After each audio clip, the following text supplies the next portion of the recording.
The U.S. Supreme Court is looking at a case that looks at birthright citizenship. Can you give me any kind of updates on what's going on there? Is there a video that goes in depth on this? Supreme Court is looking at a case.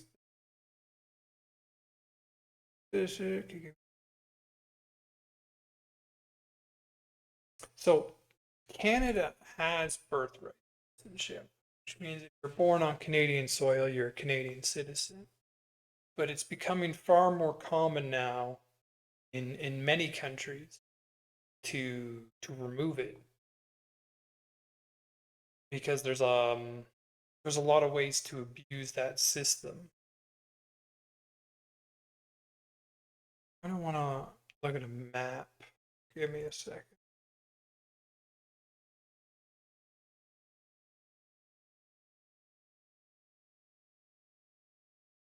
I got Windows 8.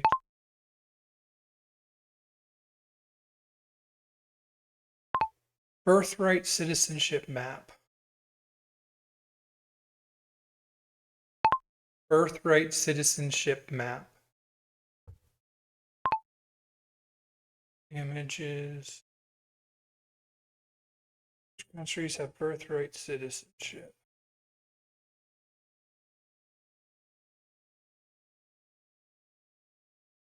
I mean, they all pretty much look the same, right?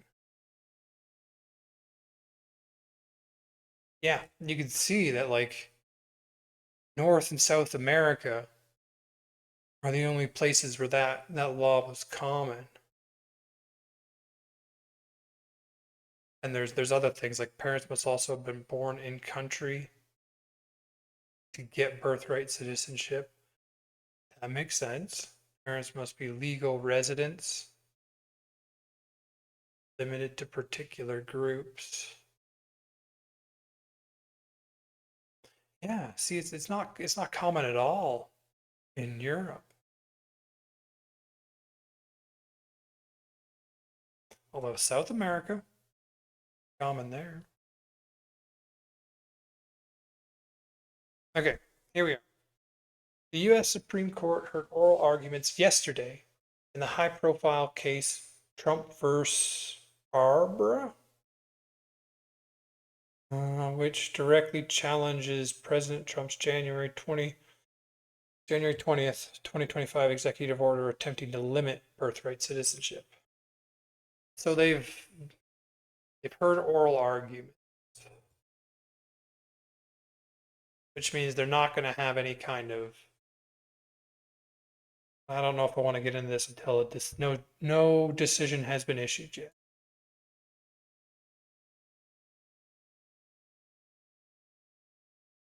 Let's hear a shorter one.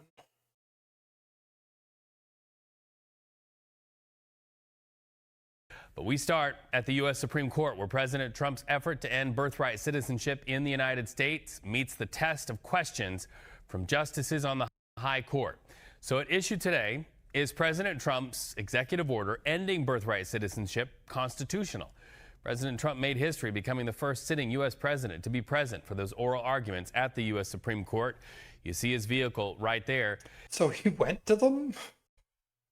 Like, that's not common, is it? Now, he's I'm back pretty in sure the White that's not House as common. of this hour, but he attacked the court ahead of today's hearing. He criticized its ruling against his tariff policies.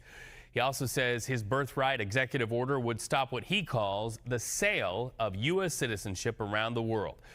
Ultimately, the fate of that order rests with those justices. So here's Yeah, some I've heard a wide range of things.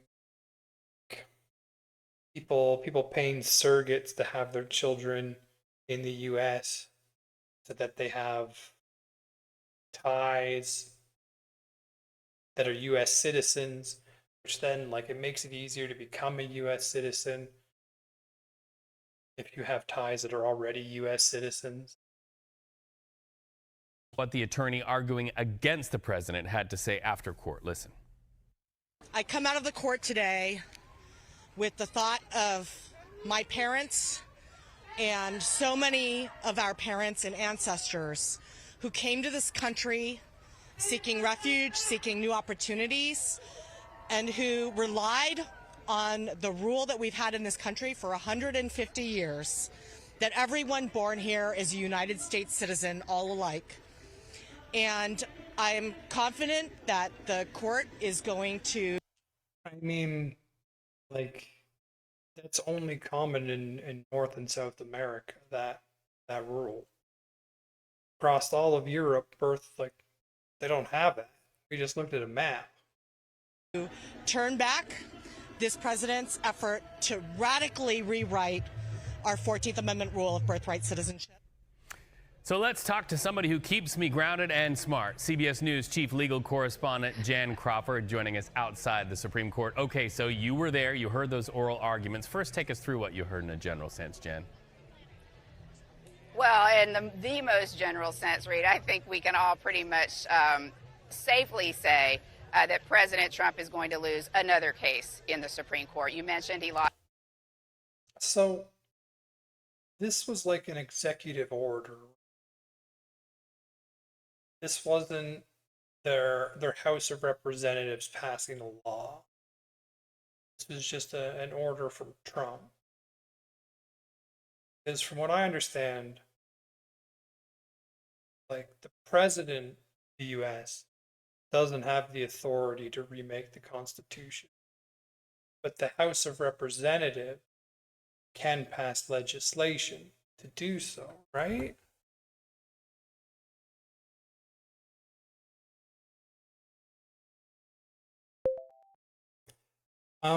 This thing that the Supreme Court is debating, is this oral argument for an executive order from President Trump or an order from the House of Representatives?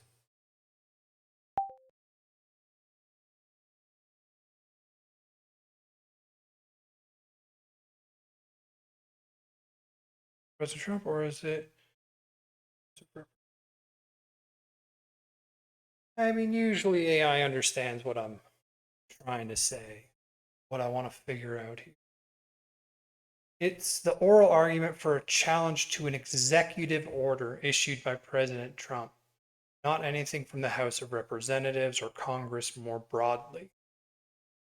Okay, the case, Trump.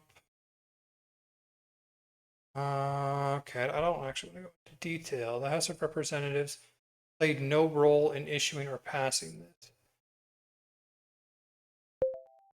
Congress can change the Constitution in the US, correct?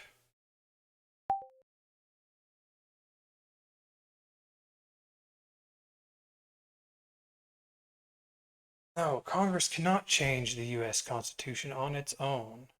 The process for amending the Constitution is spelled out in Article 5. Congress plays a key role in proposing amendments, but it cannot unilaterally alter or change the Constitution.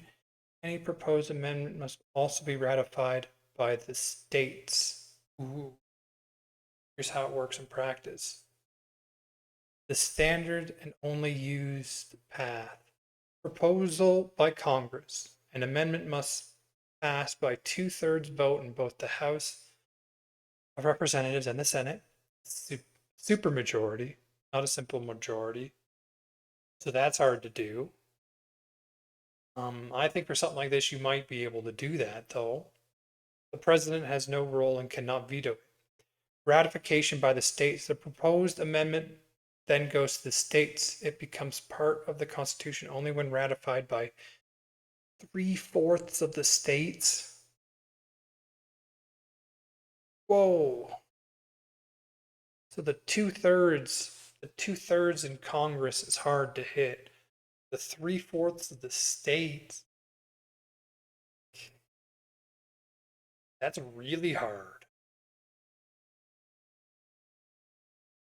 States can ratify through their legislator or chosen by Congress through special state conventions. I mean, that's why changes are so slow, I guess. 3/4 of the states must ratify it. All 27 amendments to the Constitution so far have followed this Congress proposed state ratified route. No amendment has ever being proposed by the alternative method.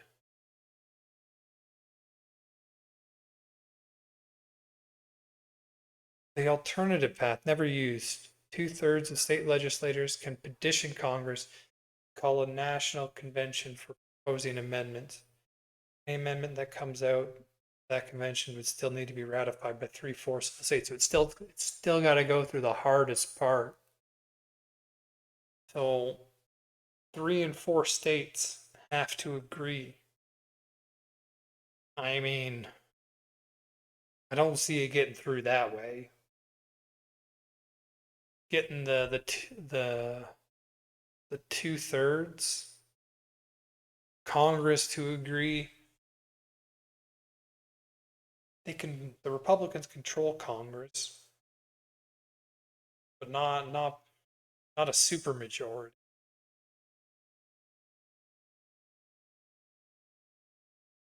And the states, I guess this is why it doesn't change very often, and why he had to try it through an executive order.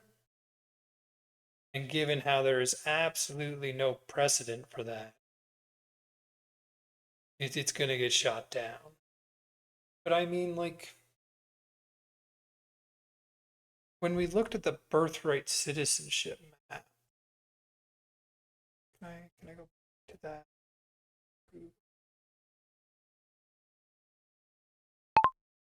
Birthright citizenship map.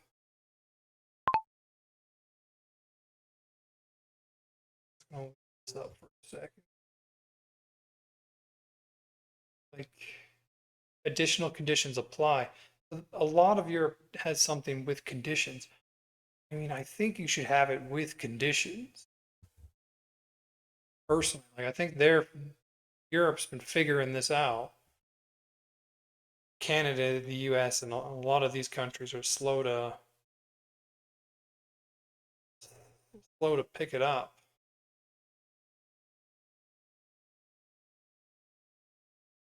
Because, like,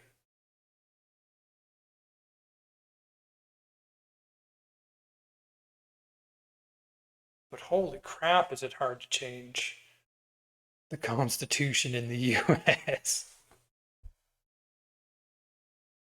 Okay, go back to it. Lost the tariffs case. He's not going to win this case either. These justices, through their questions, through their demeanor.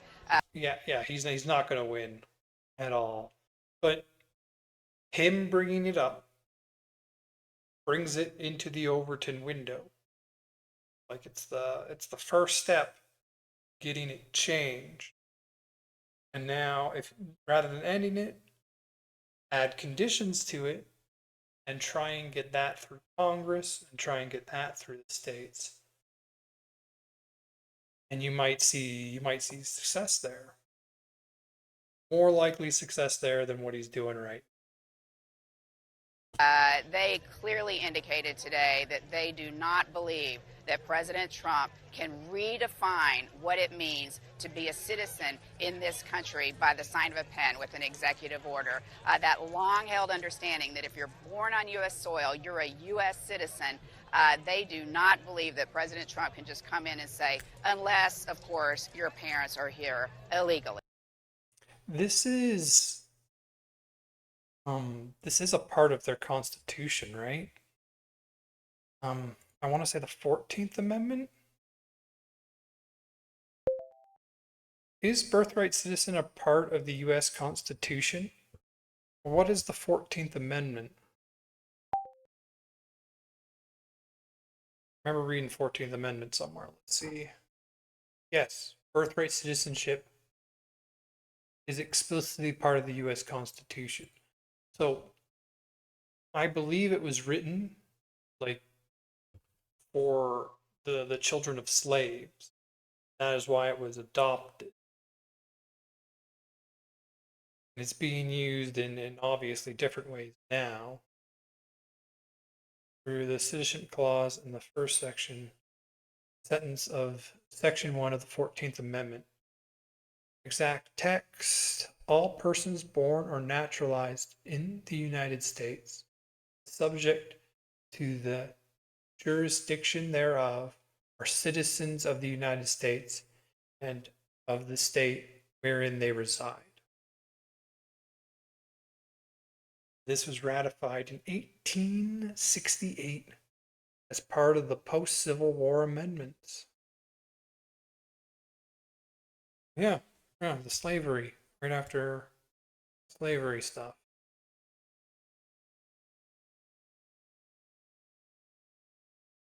The fact that it's a part of the Constitution makes it incredibly hard for it to be changed.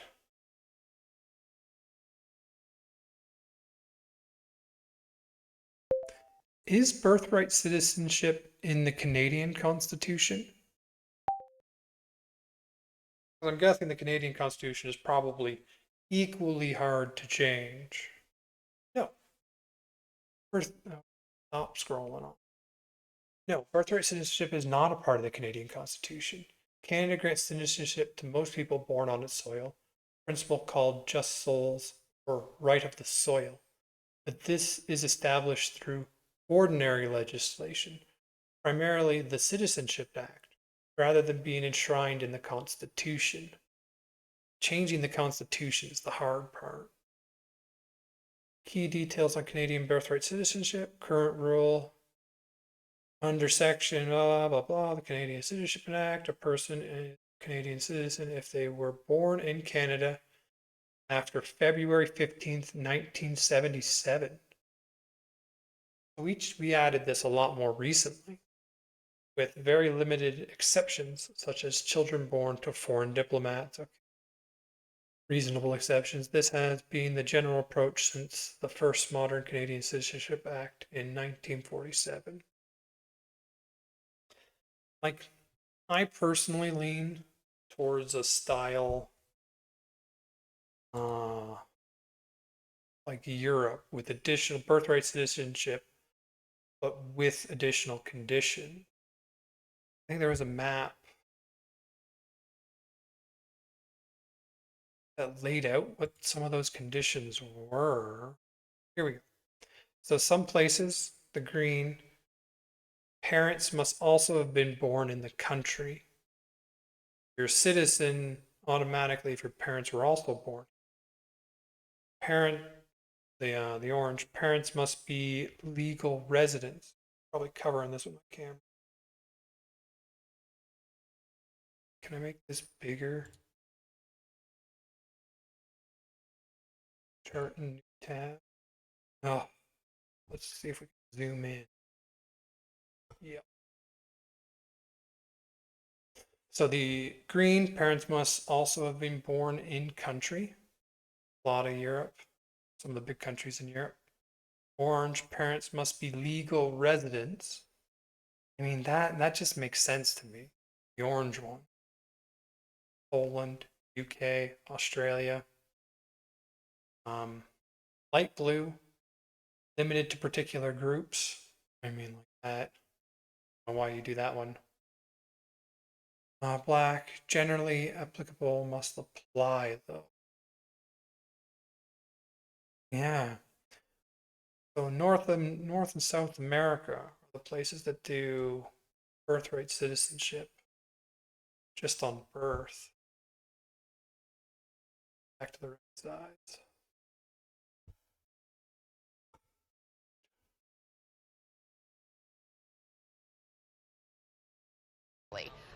The questions were pretty clear from the get-go. The Chief Justice, starting right But he's going to lose this, almost guaranteed. off the bat, expressing pretty sharp skepticism when Trump's lawyer got up to make the case on his behalf. Of course, as you said, the president was there in that courtroom. I mean, he came in about 10 minutes till 10. Took his seat in the very front row of the public section. No special seat for the president. And that's where like cabinet officials typically sit. And he stayed throughout. He is applying maximum pressure to try and get this changed. The first half of the argument, heard his attorney, the Solicitor General, arguing on his behalf. And then I'd say about 7 minutes after that, he very quietly got up and left. And there was absolutely no change in the justices and their demeanor and their questions. You would have no idea the president was in that courtroom today from the beginning till when he left, till after the argument. You have no idea if we. I mean, there was probably a change. There's no way the president sitting in for like the first time is gonna not change things.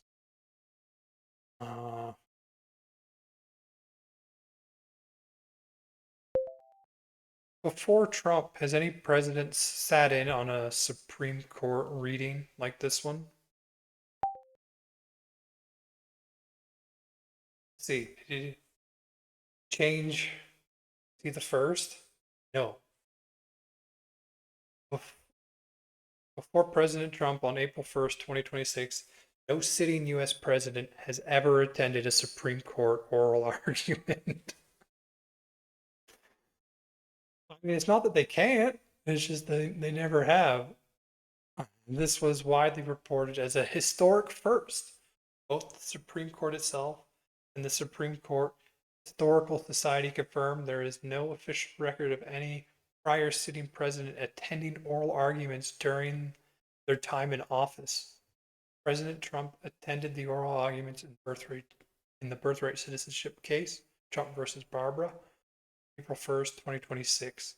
He sat in the front row of the public gallery for roughly the first hour, while the Solicitor General argued for the administration. Left shortly after the challenger's lawyer began. Justice, he couldn't sit through it all. I mean, like, I don't blame him. I'm guessing that is dry stuff. There's a reason no president's gone before. The justices did not formally acknowledge his presence, and he remained a silent observer. I mean, like, shows he cares about it. I also personally would rather be in the orange section, where parents must be legal residents of the country for you to automatically get citizenship. So I definitely lean that way. Maybe Canada will be able to change that. It's not part of our constitution, which makes it easier to change. We hadn't got a heads up about it, and so we, of course, were watching to Right. see when he came in the courtroom. So when is the decision expected to be announced, Jan? Well, you know, on these big cases, and this one's argued pretty late in the term. I mean, it's, believe it or not, April, which I can't, spring already.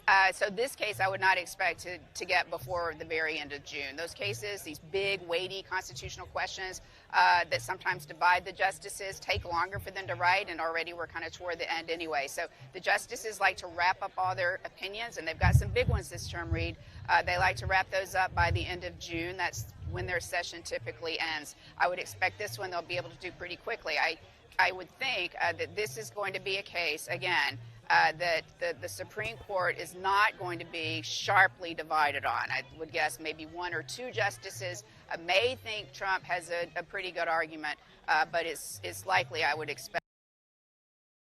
Like, when you're a Supreme Court justice, you kind of have to, like, you got to vote based off the letter of the law, right? Like, Trump's opinion here to me is reasonable.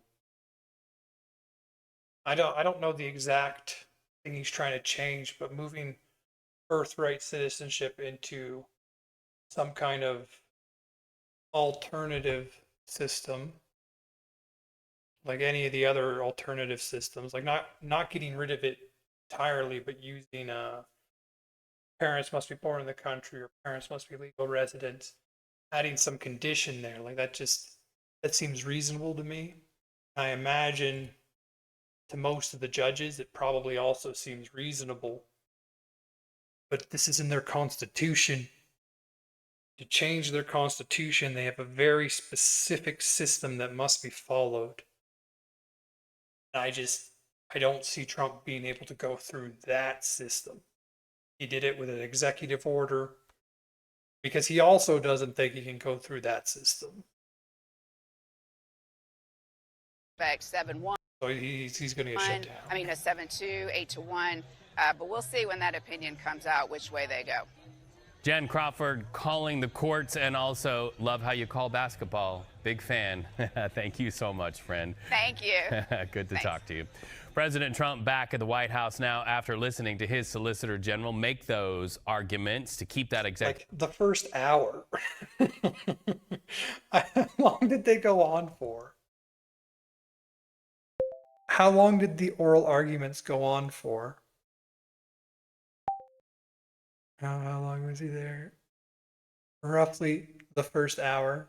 Let's see. How far did he make it through? Oh, he got like halfway. 2 hours and 9 minutes. So it wasn't as long as I was thinking it was good. Executive order in place. And CBS News senior White House correspondent Weijia Jiang joins us live. Weijia, the president left that Supreme Court after the government wrapped up their arguments. Why was it important for him to be right there in person in that public section Pressure. that Jan just mentioned? Maximum pressure. Well, that's the only section for the president. There isn't a determined place for any president because he is the first one sitting, at least, who has ever attended oral arguments. And that's for a very specific. Either my camera's off middle or she's off middle, and they're slowly shifting her back towards the middle. reason, Reed, because his predecessors wanted to make sure that there was a clear distance between the branches of government. They didn't want to appear as if they were trying to influence any case. But of course, this president is very I mean, being there is an attempt to influence it. different. He has made it very well known that he believes, especially the conservative justices who he nominated. In my opinion, like his stance, I mean, what is he actually trying to do? Is Trump trying to completely remove birthright citizenship or just change it to have conditions? And if so, what are those conditions? Might as well. Ought to be following his agenda.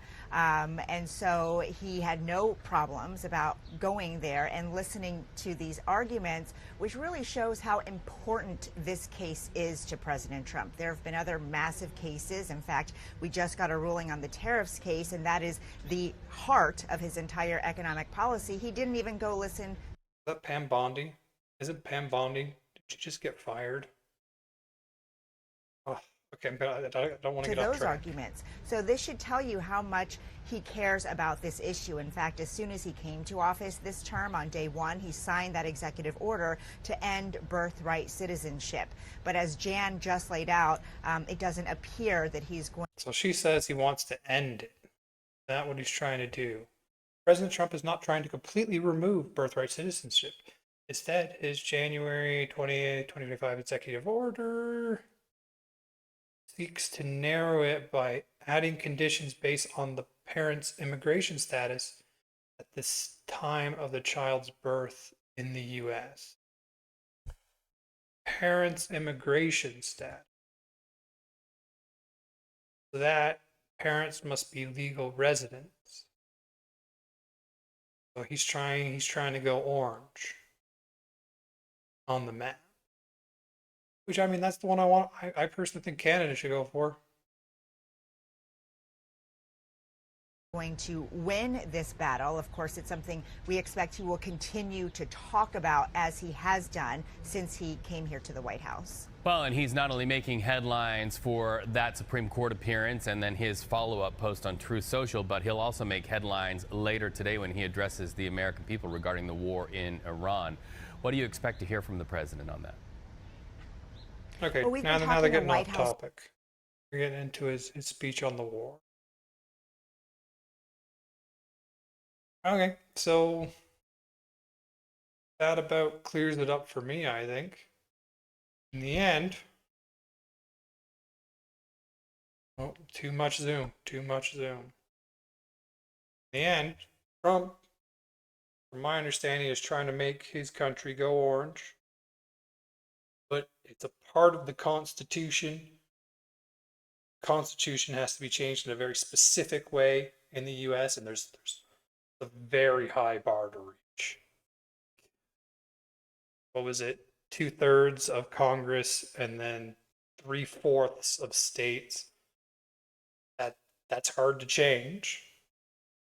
I personally like orange more. I think that's the way we should be going. I'd like it if Canada go that way.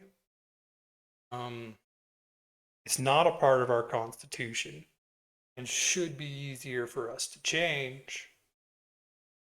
But Trump's getting shut down for sure. But hey, he's brought it up. It's in the Overton window. He gets more support. Maybe he can reach those thresholds, actually get it changed.